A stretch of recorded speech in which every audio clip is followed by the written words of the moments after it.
Hello student, मैं हूं Rahul. Nalanda academy में आप सभी का स्वागत है। एमपीपीएससी स्पेशल सीरीज में आप सभी का स्वागत है।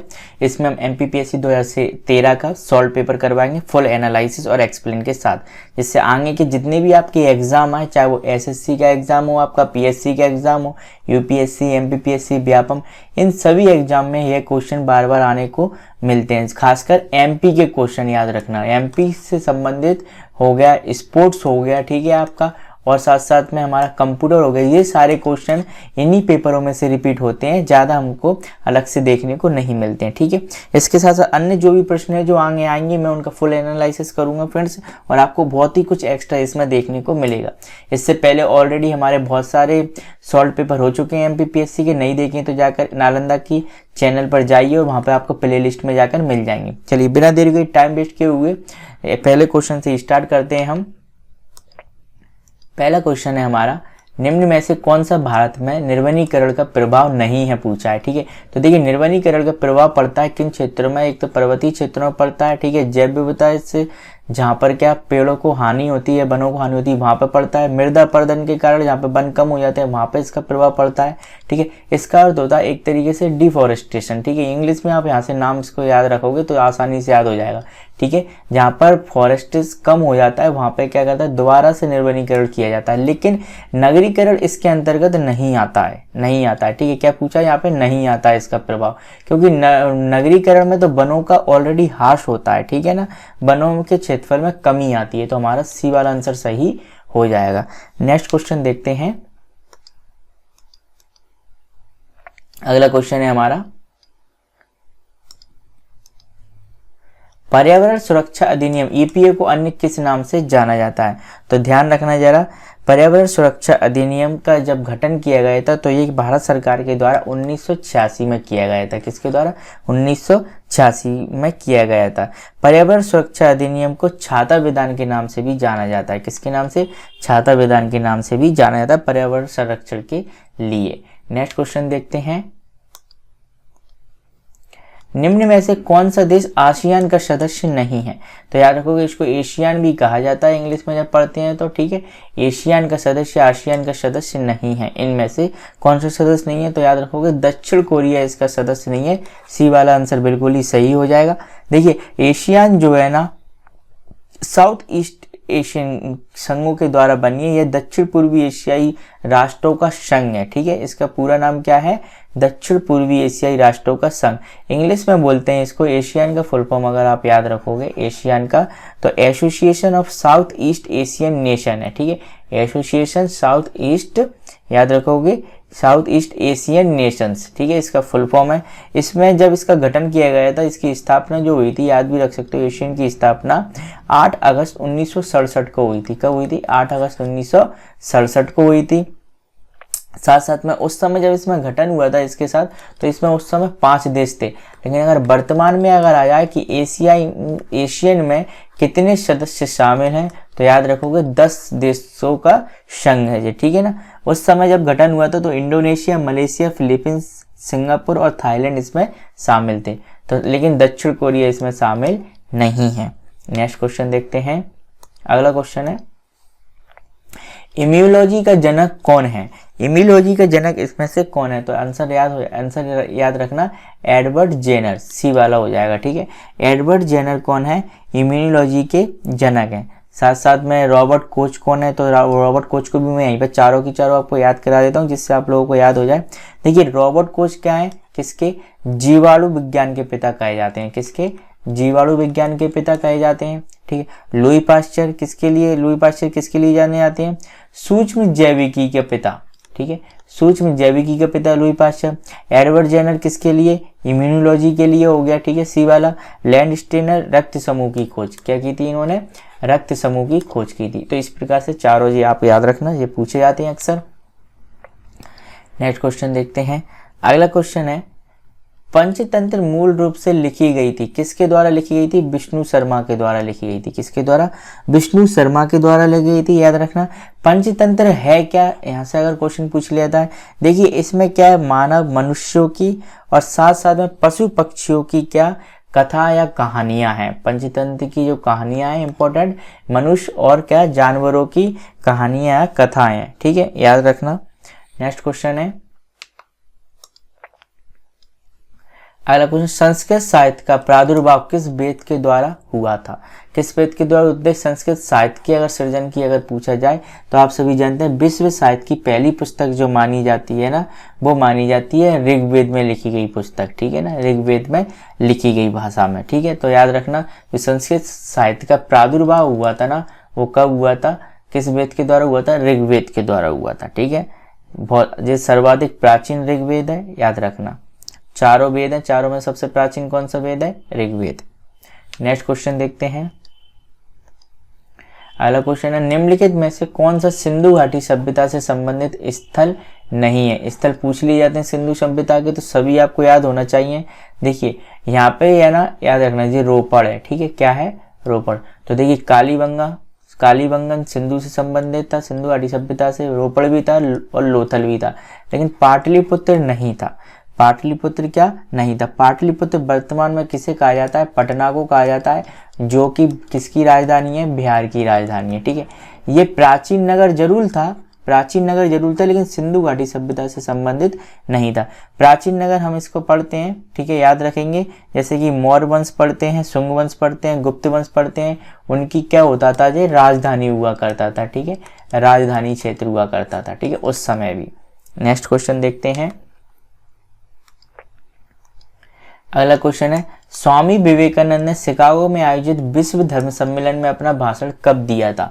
तो देखिए वैसे तो क्या है, इसमें कोई सा भी आंसर नहीं है, आयोग के द्वारा इस क्वेश्चन को हटा दिया गया था, लेकिन जो भाषण दिया गया था वो बहुत ही इंपॉर्टेंट है, याद रखोगे, वो 1893 में दिया गया था। कब दिया गया था? 1893 में दिया गया था। और 1893 इसमें कोई सा भी ऑप्शन नहीं है, इसलिए 94 और 92 भी है, तो हम ये भी नहीं कह सकते कि पास में कौन सा लगाएं, इसलिए सही जो भाषण दिया गया था सितंबर, याद रखोगे, सितंबर 1993 को, इसलिए इसमें क्या नहीं है, इसका आंसर नहीं है, ये विभाग के द्वारा हटा दिया गया था।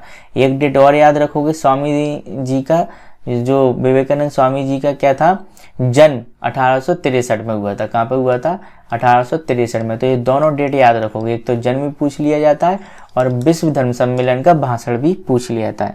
याद रखोगे यह जो भाषण हुआ था, जो विश्व धर्म सम्मेलन हुआ था, इसमें क्या था? भारत की संस्कृति का इतना प्रभाव पड़ा थी, पश्चिमी संस्कृति में पूरी तरीके से भारतीय संस्कृति फैल चुकी थी, ठीक है, याद रखोगे, वेस्टर्न कल्चर में। चलिए नेक्स्ट क्वेश्चन देखते हैं,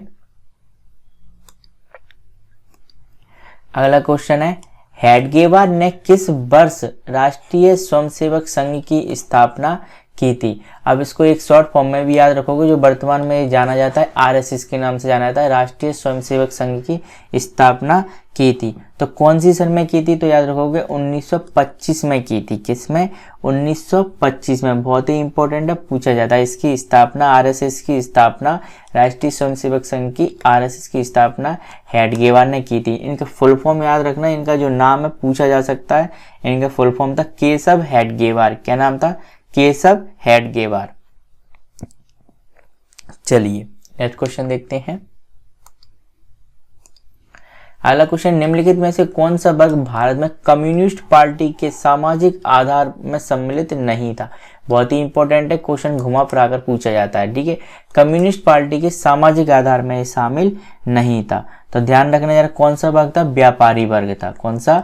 व्यापारी वर्ग था। बहुत ही इंपॉर्टेंट है। देखिए कम्युनिस्ट पार्टी की स्थापना कब की गई थी? 1925 में की गई थी। पहले इसकी डेट याद रखोगे, 26 दिसंबर 1925 में इस पार्टी की स्थापना की गई थी, और इस पार्टी के संस्थापक थे हमारे कौन? एमएन रॉय थे। कौन थे?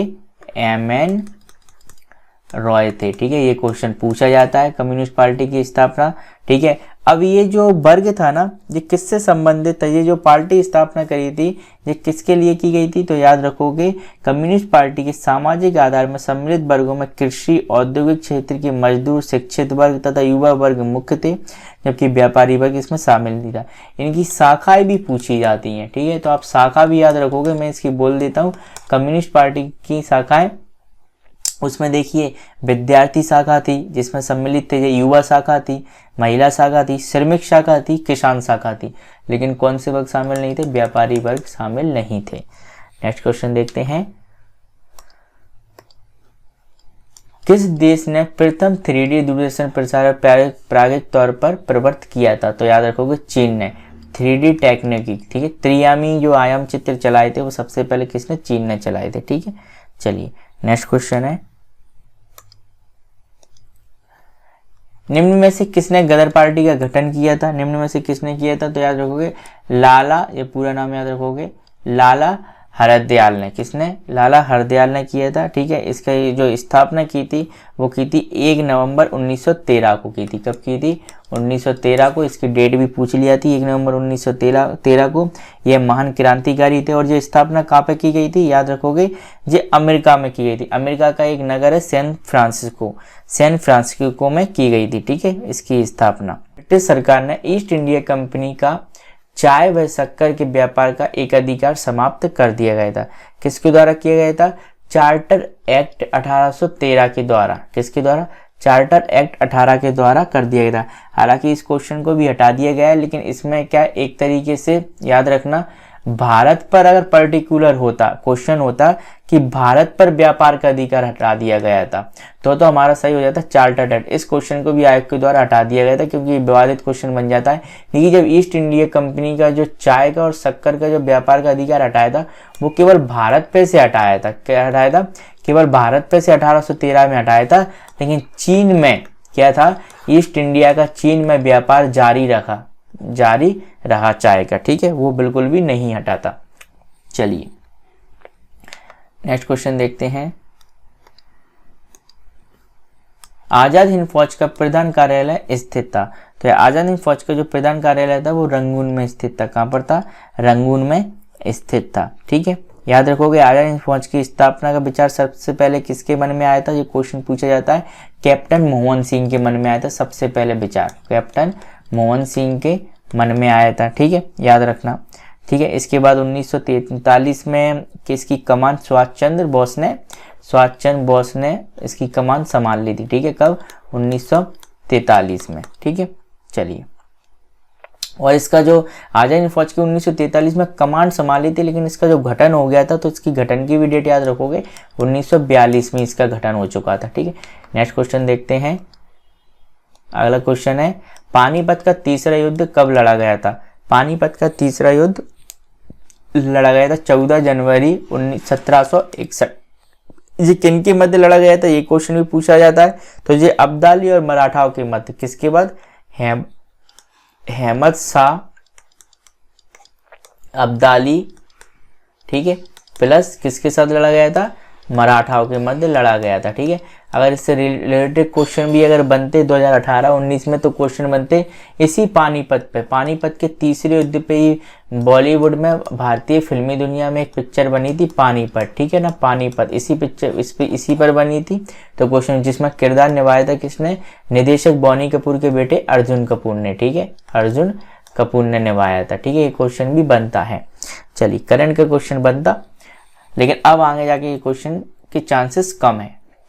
नेक्स्ट क्वेश्चन देखेंगे, भारत की सबसे लंबी अंतर्राष्ट्रीय सीमा किस देश के साथ है? तो भारत की जो सबसे लंबी सीमा है वो किसके साथ? बांग्लादेश के साथ है, ठीक है। किसके साथ? बांग्लादेश के साथ। इसकी टोटल लंबाई आप याद रखोगे 4096 किलोमीटर। कितनी? 4096 किलोमीटर। नेक्स्ट क्वेश्चन देखते हैं, अगला क्वेश्चन है, निम्नलिखित में से कौन सा पोताश्रय नहीं है? इनमें से कौन सा पोताश्रय नहीं है? तो याद रखोगे इनमें से बेंगलुरु या बेंगलोर नहीं है। देखिए, कोचीन है, मैंगलोर है, कांडला है।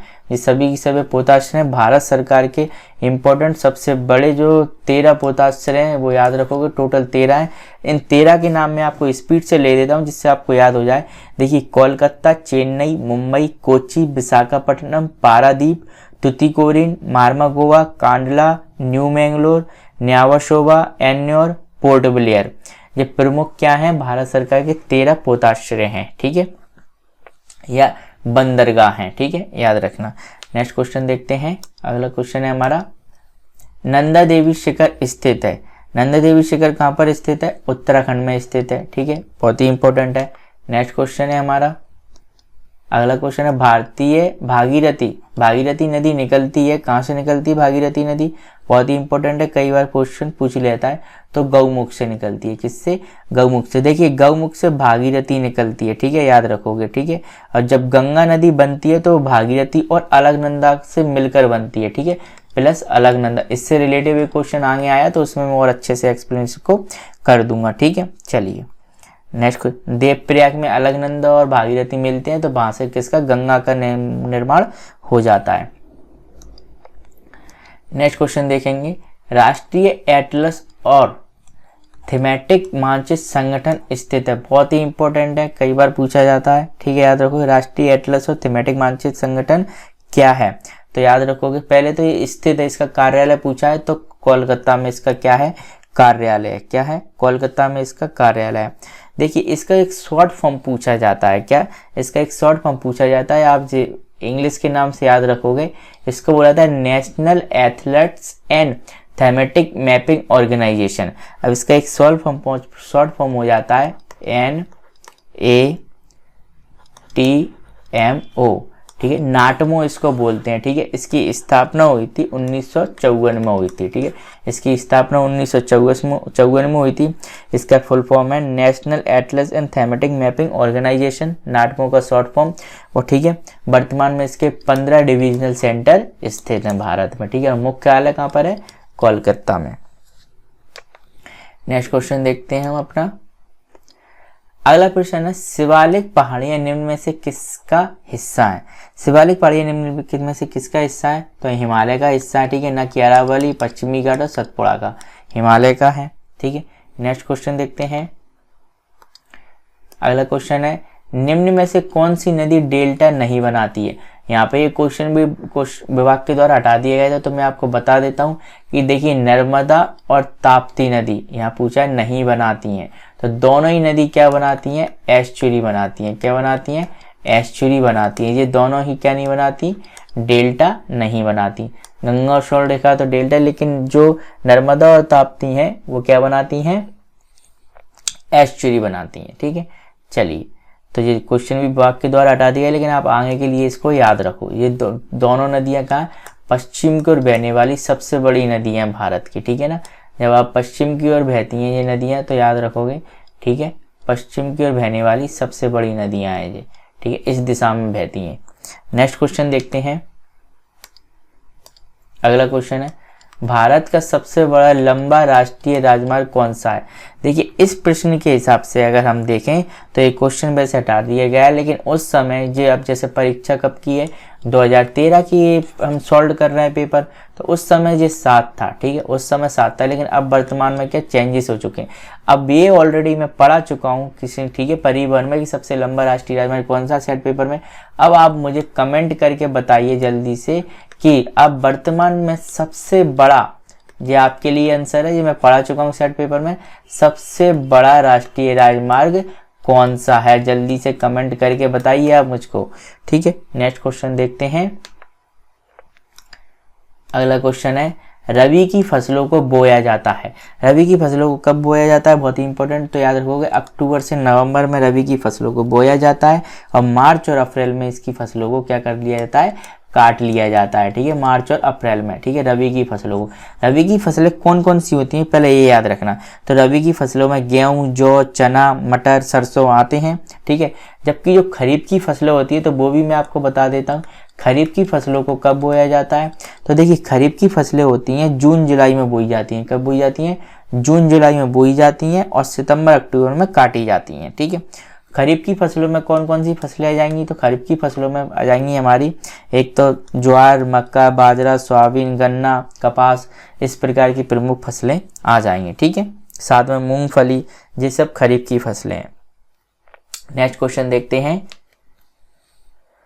अगला क्वेश्चन है, भारत की सबसे बड़ी जनजाति कौन सी है? तो भारत की सबसे बड़ी जनजाति कौन सी है? गौंड जनजाति है जी। ठीक है, याद रखना, भारत विश्व की सर्वाधिक जनजातियों वाला निवास स्थान है। गौंड जनजाति मुख्य रूप से भारत के छत्तीसगढ़, आंध्र प्रदेश, उड़ीसा और मध्य प्रदेश राज्य में पाई जाती है। नेक्स्ट क्वेश्चन, निम्न में से किस स्थान पर अलकनंदा और भागीरथी का संगम होता है? देखिए ये क्वेश्चन आ चुका है, तो ये देवप्रयाग में होता है। कहाँ पर होता है? देवप्रयाग में। इनका नाम होता है गंगा, ठीक है, याद रखना। चलिए नेक्स्ट क्वेश्चन देखते हैं।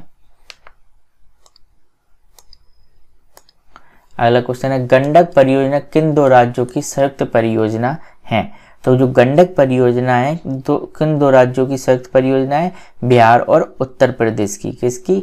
बिहार और उत्तर प्रदेश की, ठीक है। ये गंडक नदी पर स्थित है। गंडक नदी को याद रखोगे, गंडक नदी को नेपाल में नारायणी के नाम से भी जाना जाता है। किसके नाम से? नारायणी के नाम से भी जाना जाता है, ठीक है। नेक्स्ट क्वेश्चन है हमारा, अगला क्वेश्चन है, भारत का सबसे छोटा केंद्र शासित प्रदेश क्षेत्र कौन सा है? जब भी छोटा पूछा जाए तो याद रखोगे यहाँ क्षेत्रफल की बात चल रही है। किसकी? क्षेत्रफल की बात चल रही है। आंसर हो जाएगा सी वाला आंसर बिल्कुल सही हो जाएगा। लक्षद्वीप सबसे छोटा केंद्र शासित प्रदेश है। कौन सा? लक्षद्वीप सबसे छोटा केंद्र शासित प्रदेश है, जिसका मात्र टोटल कितना क्षेत्रफल है? याद रखोगे 32 वर्ग किलोमीटर, मात्र 32 वर्ग किलोमीटर में फैला हुआ है, सबसे छोटा है। नेक्स्ट क्वेश्चन देखते हैं, प्रधानमंत्री भारत जोड़ो परियोजना, प्रधानमंत्री भारत जोड़ो परियोजना किससे संबंधित है? राजमार्गों के विकास से संबंधित है, ठीक है। डी वाला आंसर सही हो जाएगा। नेक्स्ट क्वेश्चन, बीटी कल्चर किसे कहते हैं? बीटी कल्चर क्या है? तो याद रखोगे अंगूर के उत्पादन को बीटी कल्चर कहा जाता है। किसके उत्पादन को? अंगूर के उत्पादन को बीटी कल्चर कहा जाता है, बहुत ही इंपॉर्टेंट है। नेक्स्ट क्वेश्चन देखते हैं, महान हिमयुग का संबंध किससे है? महान हिमयुग का संबंध इसमें से किससे है? तो याद रखोगे प्लीस्टोसीन से है। कौन से युग से है? प्लीस्टोसीन से, बहुत ही इंपॉर्टेंट है। देखिए ये वह युग है जब पूरी पृथ्वी ठीक है किससे आच्छादित हो गई थी? हिम से आच्छादित हो चुकी थी पूरी पृथ्वी, ठीक है, याद रखना। साथ साथ में जो प्लीस्टोसीन का अगर टाइम पीरियड आपसे पूछ ले जाए कि प्लीस्टोसीन का जो टाइम पीरियड है वो कितना माना जाता है, तो आज से लगभग 25 लाख वर्ष पूर्व माना जाता है, ठीक है, 25 लाख वर्ष पूर्व। इसके पहले भी अगर टाइम पूछ लिया जाए कि प्लीस्टोसीन से पहले का युग कौन सा माना गया था, तो उसके पहले का प्लायोसीन माना गया था। कौन सा? प्लायोसीन, ठीक है, प्लायोसीन माना जाता है। 25 लाख के बाद का जो टाइम पीरियड माना जाता है वो एक तरीके से होलोसीन था। कौन सा था? होलोसीन था, जो हमारा होलोसीन, ठीक है, याद रखोगे। 25 लाख मतलब 25 लाख से 10,000 के मध्य का जो टाइम पीरियड है वो कौन सा है हमारा? वो तो हो गया हमारा प्लीस्टोसीन। फिर 10,000 के बाद का जो वर्तमान तक जो टाइम पीरियड चल रहा है वो होलोसीन का चल रहा है। तो इस तरीके से याद रखोगे, जब पूरी पृथ्वी हिम से आच्छादित हो चुकी थी वो युग था प्लीस्टोसीन का, ठीक है। नेक्स्ट क्वेश्चन देखते हैं, मानसून शब्द की व्युत्पत्ति किससे हुई है? तो अरबी भाषा के शब्द से हुई है। मानसून शब्द की व्युत्पत्ति किसके? अरबी भाषा के शब्द मॉनसून से हुई है। किससे हुई है? मॉनसून से, जिसका अर्थ क्या होता है? मौसम होता है। नेक्स्ट क्वेश्चन, अगला क्वेश्चन है हमारा, भारतीय संविधान की प्रस्तावना समाजवादी शब्द किस संशोधन के द्वारा जोड़ा गया था? तो याद रखोगे समाजवादी शब्द 42वें संशोधन के द्वारा, किसके द्वारा? 42वें संशोधन के द्वारा 1976 में जोड़ा गया था, ठीक है, 1976 में। नेक्स्ट क्वेश्चन देखते हैं, अगला क्वेश्चन है, निर्देशक तत्व क्या है? निर्देशक तत्व क्या है? तो याद रखोगे अबाध्य योग्य, ठीक है, क्या है? अबाध्य योग्य। इंग्लिश में देख सकते हो, बहुत ही इंपॉर्टेंट है, पूछे जा सकते हैं कि भैया जो निर्देशक तत्व है वो पूछे जाते हैं डायरेक्टिव प्रिंसिपल्स जस्टिबल हैं क्या? नहीं है, तो ये नहीं है, ठीक है ना, जस्टिबल नहीं है। लेकिन मौलिक अधिकार क्या है? मौलिक अधिकार जो है हमारे वो क्या है? ओनली जस्टेबल है, ठीक है, ये ओनली जस्टेबल है, मौलिक अधिकार यानी बाध्य योग्य हैं। अगर आपके मौलिक अधिकारों का हनन होता है तो आप कोर्ट में याचिका लगा सकते हो। लेकिन नीति निर्देशक तत्व, ठीक है, गवर्नमेंट पॉलिसी, गवर्नमेंट के लिए होती है, ठीक है, गवर्नमेंट या राज्य सरकार के लिए है। तो ये क्या हो जाएगा? अबाध्य योग। और बाध्य योग क्या है? मौलिक अधिकार, ठीक है, ये क्वेश्चन दोनों आते हैं। नेक्स्ट क्वेश्चन देखते हैं, अगला क्वेश्चन है केंद्र में कौन सा एक्ट द्विसदनीय विधायिका लाया था? निम्नलिखित में से कौन सा एक्ट लाया था? तो याद रखोगे 1919 का एक्ट लाया था। कौन सा? 1919 का भारत शासन अधिनियम एक्ट आया था, जो कौन सा था? द्विसदनीय यानी 2 सदन वाली विधायिका की व्यवस्था जिसने की थी। ठीक है, 1919 के एक्ट में। नेक्स्ट क्वेश्चन है हमारा, अगला क्वेश्चन है मौलिक अधिकार क्या है? मौलिक अधिकार क्या? जैसे देखिए दोबारा से रिपीट क्वेश्चन हो गया तो वादी हो गए। ठीक है, वादी हो गए। ठीक है, जस्टिबल है। ठीक है, नेक्स्ट क्वेश्चन, ये दोनों क्वेश्चन आ चुके हैं। देखिए भारतीय संविधान के अनुच्छेद 17 का संबंध किससे? अस्पृश्यता उन्मूलन से है। ठीक है, भारतीय संविधान का जो 17 का अनुच्छेद है वो अनुच्छेद 17 का अस्पृश्यता का अंत करके छुआछूत के व्यवहार को क्या करना है?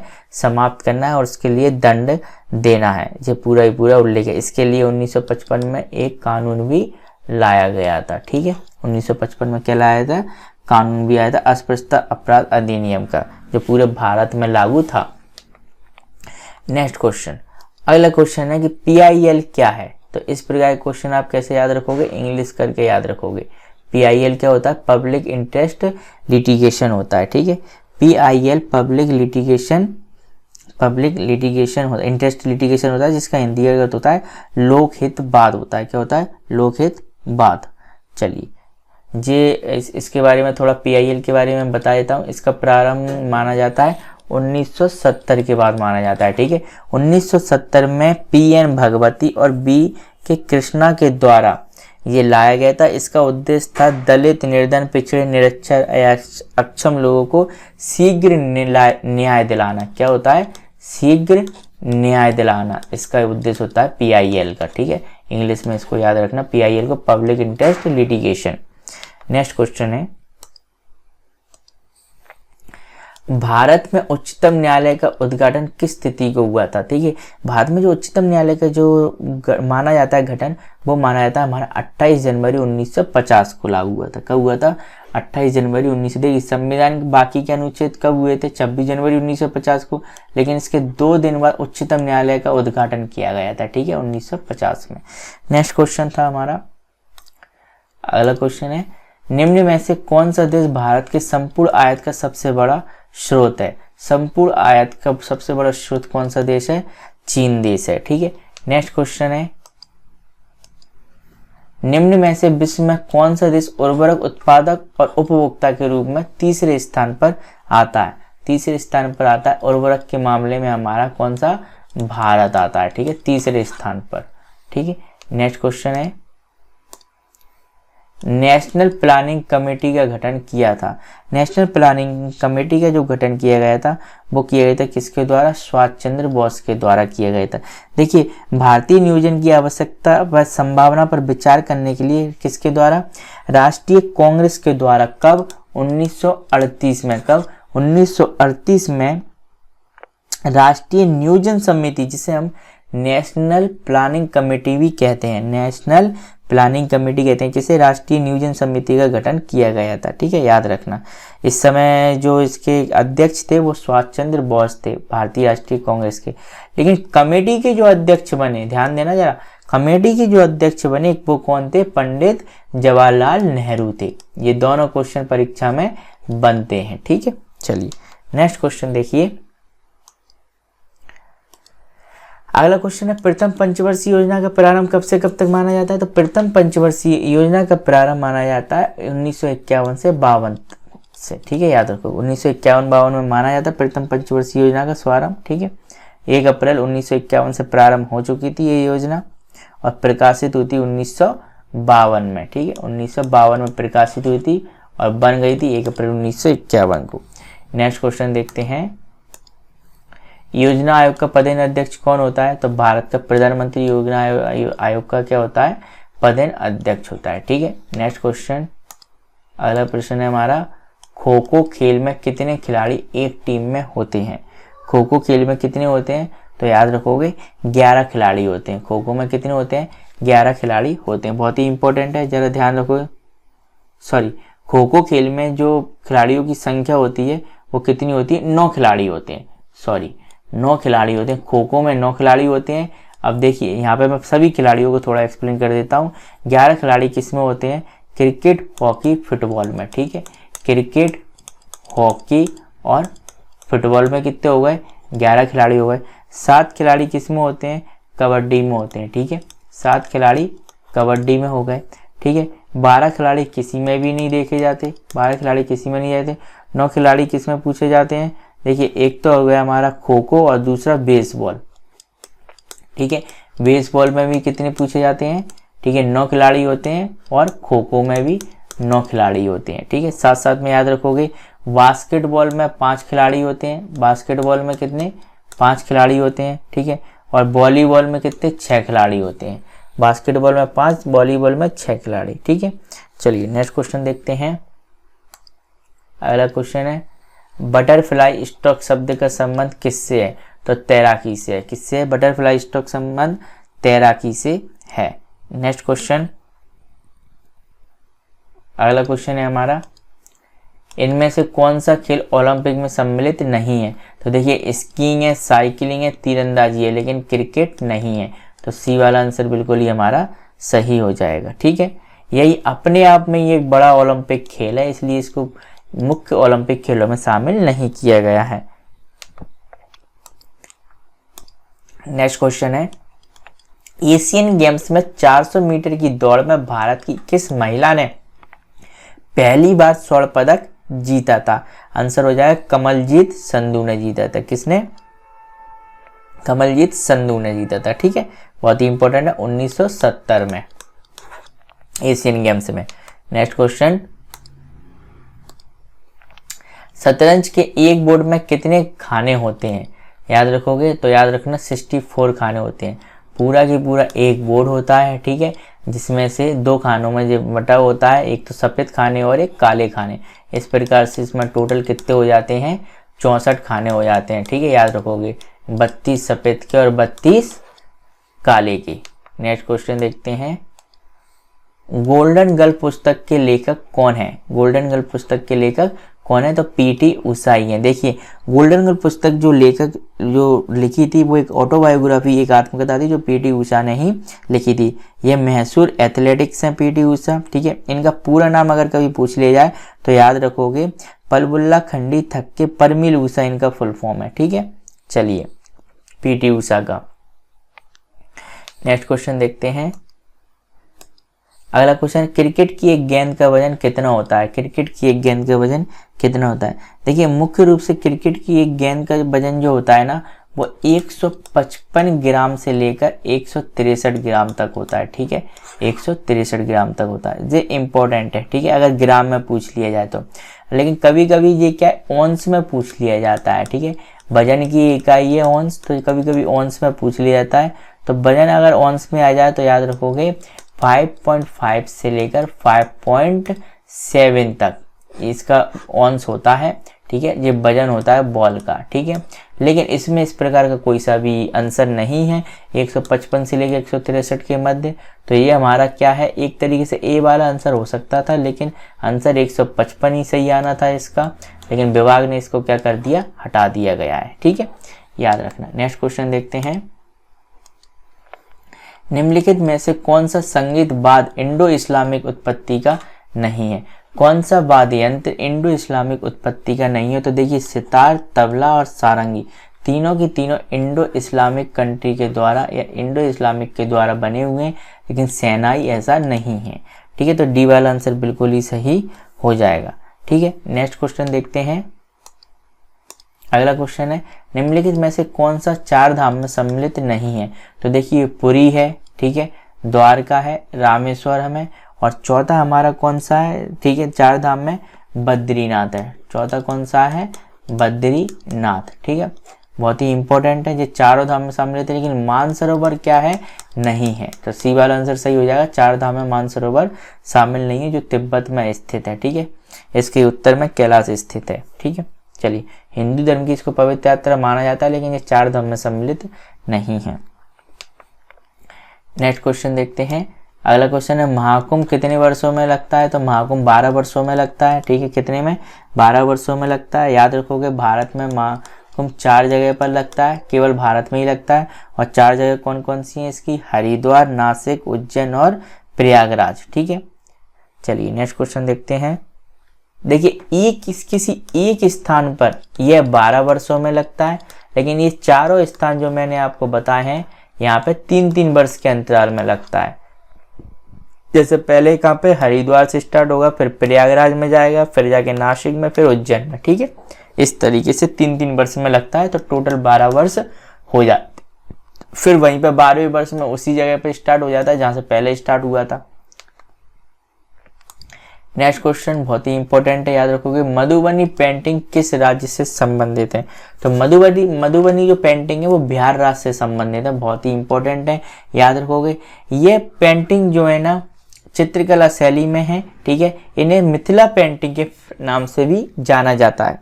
किस नाम से? मिथिला पेंटिंग के नाम से भी जाना जाता है मधुबनी पेंटिंग्स को।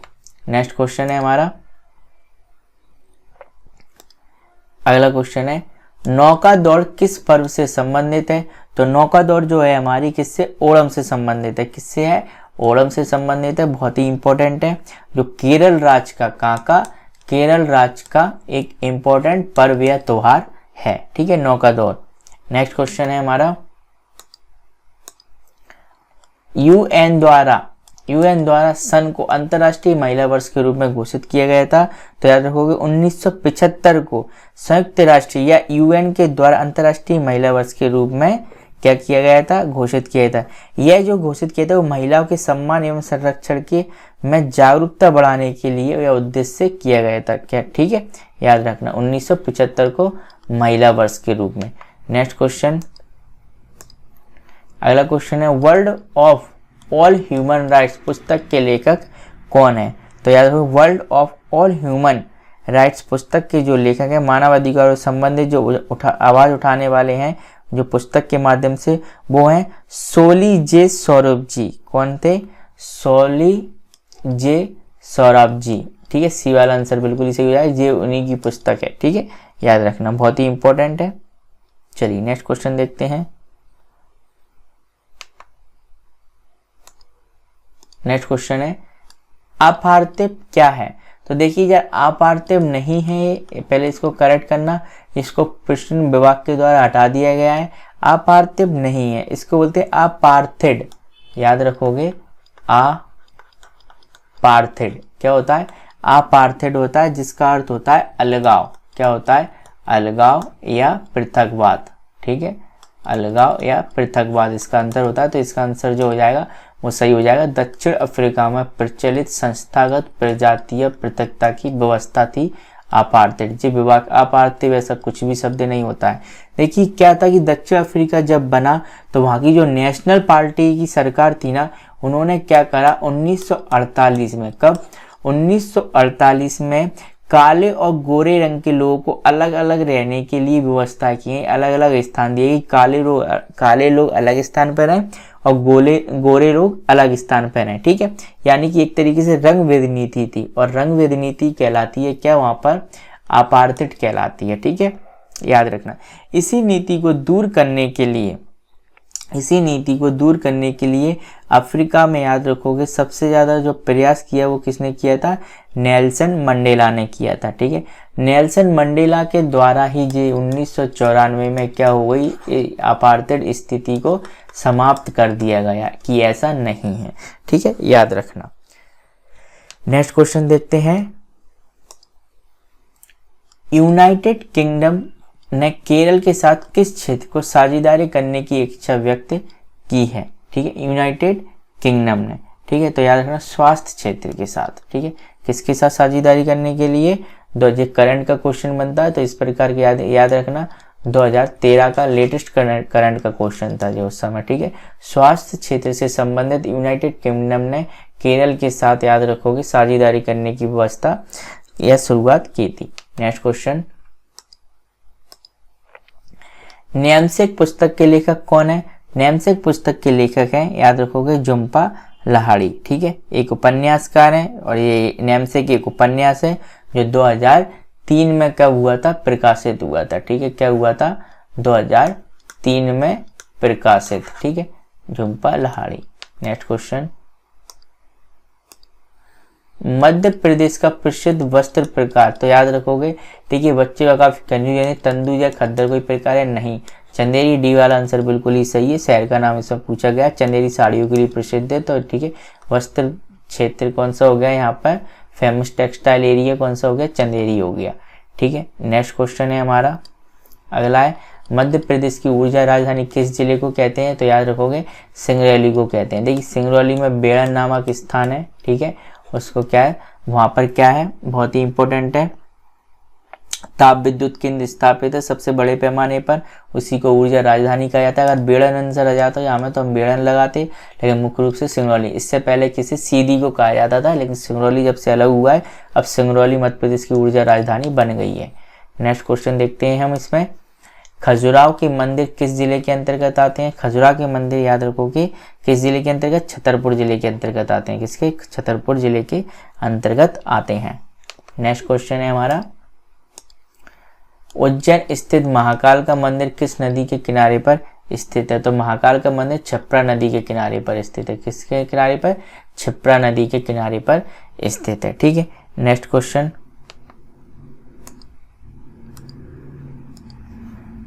मध्य प्रदेश का सबसे ऊंचा जलप्रपात इनमें से कौन सा है, मध्य प्रदेश का सबसे ऊंचा जलप्रपात याद रखोगे चचाई जलप्रपात है, कौन सा, चचाई जलप्रपात मध्य प्रदेश का सबसे ऊंचा जलप्रपात है, जो किस नदी पर है, बीहड़ नदी पर है, ये क्वेश्चन पूछा जाता है, बीहड़ नदी पर स्थित है। ठीक है, और किस जिले में स्थित है अगर आ जाए तो ये मध्य प्रदेश के रीवा जिले में स्थित है। ठीक है, रीवा जिले में। नेक्स्ट क्वेश्चन है हमारा कि मध्य प्रदेश की सबसे पुरानी यूनिवर्सिटी की स्थापना किस वर्ष हुई थी, मध्य प्रदेश की सबसे पुरानी यूनिवर्सिटी की स्थापना याद रखोगे 1946 में हुई थी, 18 जुलाई को। ठीक है, याद रखोगे कब, 18 जुलाई को। ठीक है, ये मध्य प्रदेश की सबसे पुरानी यूनिवर्सिटी, इसको सागर यूनिवर्सिटी के नाम से जाना जाता था। ठीक है, याद रखोगे सागर यूनिवर्सिटी के, क्योंकि सागर जिले में। इसके बाद इसका नामकरण भी चेंज हुआ। ठीक है, 1983 में ये सागर यूनिवर्सिटी को, सबसे पुरानी यूनिवर्सिटी को 1983 में, स्थापना तो कब हो गई इसकी, 1940 में, 1983 में इसका नामकरण किया गया डॉक्टर हरि सिंह विश्वविद्यालय। जब ये यूनिवर्सिटी बनी थी तो याद रखोगे ये निजी पूंजी से बनी थी। ठीक है, ना कि किसी गवर्नमेंट के द्वारा पूंजी दी गई थी, निजी पूंजी व्यापारियों के द्वारा ये यूनिवर्सिटी बनाई गई थी, या बड़े बड़े शिक्षा कर्मियों के द्वारा। 1983 में इसको डॉक्टर हरि सिंह विश्वविद्यालय नाम दे दिया गया। और एक क्वेश्चन और बनता है कि इसको 2008 में केंद्रीय यूनिवर्सिटी का दर्जा दिया गया। ठीक है, सागर यूनिवर्सिटी या हरि सिंह यूनिवर्सिटी को केंद्रीय यूनिवर्सिटी का दर्जा दिया गया। नेक्स्ट क्वेश्चन है, महारानी लक्ष्मीबाई की समाधि कहाँ पर है, तो याद रखोगे ग्वालियर में। ठीक है, 1857 की महान क्रांतिकारी नायिका, ग्वालियर में इनकी समाधि स्थित है। नेक्स्ट क्वेश्चन है, इनमें से कौन सी मध्य प्रदेश की बोली नहीं है, तो याद रखोगे इसमें से भोजपुरी बोली मध्य प्रदेश की नहीं है, बाकी की ब्रज भाषा, मालवी और निमाड़ी बोली जाती है। भीमबेटका की गुफाएं कहाँ पर स्थित हैं, तो याद रखो भीमबेटका की गुफाएं अब्दुल्लागंज रायसेन में स्थित हैं, बहुत ही इंपॉर्टेंट है, पूछा जाता है, याद रखना। 2003 में इन्हीं भीमबेटका की गुफाओं को यूनेस्को की विश्व धरोहर सूची में शामिल किया गया है। ठीक है, याद रखना। यह भोपाल राज्य से, अब्दुल्लागंज भोपाल राज्य से कितनी दूर है, 55 किलोमीटर, ये पूछा जाता है 55 किलोमीटर की दूरी पर। नेक्स्ट क्वेश्चन है, तानसेन का मूल नाम क्या है, बहुत ही इंपॉर्टेंट है, पूछा जाता है। तो याद रखोगे तानसेन का जो मूल नाम है वो रामतनु पांडे है। क्या है, संगीत सम्राट तानसेन अकबर के 9 रत्नों में शामिल थे, आप सभी को पता है। उनका जो मूल नाम था रामतनु पांडे था। ठीक है, याद रखना। और इससे रिलेटिव क्वेश्चन भी बनते हैं तानसेन से संबंधित कि इनका मकबरा कहाँ पर है, तो इनका मकबरा भी याद रखोगे रामतनु पांडे का ग्वालियर में, साथ साथ में इनके गुरु मोहम्मद गौस का मकबरी वहीं पर है, पूछा जाता है। नेक्स्ट क्वेश्चन है, देवास प्रसिद्ध है, किसके लिए प्रसिद्ध है, तो याद रखोगे करेंसी नोट की छपाई के लिए देवास प्रसिद्ध है। ठीक है, करेंसी नोट की छपाई के लिए प्रसिद्ध है। नेक्स्ट क्वेश्चन, अगला क्वेश्चन है, इंदौर में आकाशवाणी केंद्र की स्थापना कब हुई थी? इंदौर में आकाशवाणी केंद्र की स्थापना 22 मई 1955 को हुई थी। ठीक है, वो पूछ लिया था, बहुत ही इंपॉर्टेंट। 22 मई 1955 को इंदौर में आकाशवाणी की स्थापना हुई थी। इसके बाद भोपाल में 1956 में हुई थी। ठीक है ना, याद रखोगे। बड़े बड़े जो शहर हैं इनसे पूछ लिया जाता है। भोपाल में कब हुई थी? 1956 में। 55 में हुई थी इंदौर में, 56 में हुई थी कहाँ पे? भोपाल में। ठीक है, साथ साथ में याद रखोगे ग्वालियर और जबलपुर में 1964 में हुई है। ग्वालियर और जबलपुर में 1964 में। ठीक है, नेक्स्ट क्वेश्चन, मध्य प्रदेश में विधानसभा की सीटें टोटल कितनी है? 230 सीटें। ठीक है, विधानसभा की 230 सीटें। हालांकि जब ये बना हुआ था राज्य, अब साथ साथ में इसके साथ और सीटें आपको याद दिला देता हूँ। विधानसभा की 230, लोकसभा की टोटल कितनी है? 29 सीटें हैं, राज्यसभा की टोटल 11 सीटें हैं। ये इसका वर्तमान स्वरूप है।